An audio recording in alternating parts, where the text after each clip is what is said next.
இது ஒரு பியூட்டிஃபுல்லான celebrity inspired handloom Banarasi tissue silk saree தாங்க. ரொம்ப ரொம்ப அழகாக இருக்குது.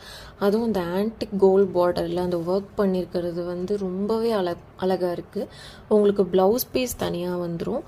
ரொம்ப அழகாக இருக்குது இந்த saree. இந்த saree உங்களுக்கு பிடிச்சிருந்தா வாங்கணும்னு நினச்சிங்கன்னா எனக்கு வாட்ஸ்அப் இல்லைனா இன்ஸ்டாகிராமில் டெக்ஸ்ட் பண்ணி நீங்கள் ஆர்டர் ப்ளேஸ் பண்ணிக்கலாம். இந்த சாரியோட price 1199.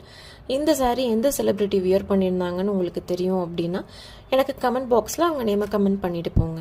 Happy shopping with one stop. Bye. இது ஒரு பியூட்டிஃபுல்லான celebrity inspired handloom Banarasi tissue silk saree தாங்க. ரொம்ப ரொம்ப அழகாக இருக்குது. அதுவும் இந்த ஆன்டிக் கோல்ட் பார்டரில் அந்த ஒர்க் பண்ணியிருக்கிறது வந்து ரொம்பவே அழகாக இருக்குது. உங்களுக்கு ப்ளவுஸ் பீஸ் தனியாக வந்துடும். ரொம்ப அழகாக இருக்குது இந்த saree. இந்த saree உங்களுக்கு பிடிச்சிருந்தா வாங்கணும்னு நினச்சிங்கன்னா எனக்கு வாட்ஸ்அப் இல்லைனா இன்ஸ்டாகிராமில் டெக்ஸ்ட் பண்ணி நீங்கள் ஆர்டர் ப்ளேஸ் பண்ணிக்கலாம். இந்த சாரியோட ப்ரைஸ் 1199. இந்த saree எந்த செலிப்ரிட்டி வியர் பண்ணியிருந்தாங்கன்னு உங்களுக்கு தெரியும் அப்படின்னா எனக்கு கமெண்ட் பாக்ஸில் அவங்க நேமை கமெண்ட் பண்ணிட்டு போங்க. Happy shopping with one stop. Bye.